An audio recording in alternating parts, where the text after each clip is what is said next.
pembacokan pada imam masjid di Pegading, Kecamatan Paserpan, Kabupaten Pasuruan pada 1 Maret lalu akhirnya berhasil diungkap polisi. Saat ini Polres Pasuruan berhasil membekuk 1 tersangka penganiayaan pada imam masjid bernama Abdus Syukur itu. Pelakunya diketahui bernama Mustamar yang juga warga Pegading. Mustamar diamankan 12 Maret lalu di rumahnya. Penangkapan itu dilakukan usai penyelidikan yang dilakukan polisi mengarah kepada Mustamar sebagai pelakunya. Polisi juga mengamankan sejumlah barang bukti dari tangan tersangka. Di antaranya baju warna abu-abu yang terdapat noda darah. Saat dilakukan uji lapor, ada kecocokan darah korban dengan darah di baju itu. Tersangka sendiri mengelak semua tuduhan yang dialamatkan padanya saat ditanya awak media. Ada apa? Mangga. Oh, buah. Pedagang buah. Pak, kenapa kok sampai baca, Pak? Tahu kan? Nggak sadar berarti. Enggak, Bukan jenengan, Pak? siapa, Pak? Kurang tahu, saya enggak tahu. Oke.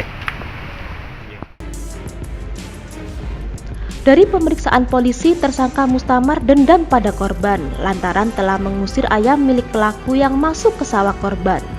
Saat itu tersangka mengusir ayam itu dengan ketapel. Kejadian perkara, penyidik menyimpulkan dari fakta-fakta hukum dan sempalan-sempalan alat bukti yang ada di lapangan, meyakinkan dan hari hasil gerak kita yakin bahwa patut diduga saudara M ini adalah pelakunya. Dalam hukum acara kita di pasal 183 KUHP dan pasal 184 KUHP, kalau kita melihat di situ jelas sekali bahwa alat bukti itu ada alternatif yang bisa kita pilih dari keterangan saksi, alat bukti petunjuk boleh. Itu juga menjadi hak dari tersangka, dan ini juga akan menjadi bagian penting yang menjadi pertimbangan hakim untuk memutuskan mana ini fakta yang sebenarnya.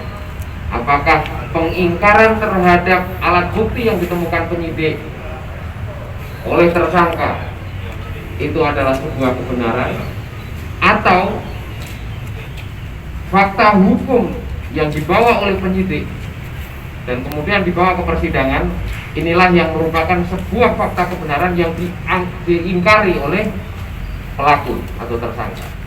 Kemudian disitulah akan menjadi bagian penting bahwa apakah pelaku itu kooperatif, apakah tersangka itu mengakui kesalahannya dan meminta maaf dan seterusnya. Kemudian hakim akan mempertimbangkan. Jadi rujukan kami adalah rujukan undang-undang tentang penyidikan. Dalam KUHP jelas, nanti Pak Jaksa juga ada undang-undang kejaksaan, kami ada undang-undang kepolisian, dan di hakim ada undang-undang kehakiman tentang sistem peradilan. Kita akan uji materi itu. Dari serangkaian penyidikan yang dilakukan oleh penyidik, kita yakin dan kita memanfaatkan scientific crime investigation. Sudah tidak zamannya lagi kemudian kita mencari pengakuan tersangka. Kita rangkai fakta-fakta hukum di lapangan itu. Kita temukan beberapa bagian penting yang bisa menjadi alat bukti petunjuk baik di rumah tersangka yang sudah kita naikkan statusnya ini maupun di tempat kejadian perkara. Kemudian kita sudah diskusi dengan beberapa. Diketahui Syukur diserang pelaku saat hendak berangkat ke masjid untuk mengimami sholat subuh. Dari Bangil, Kabupaten Pasuruan, Iwan Andrik melaporkan.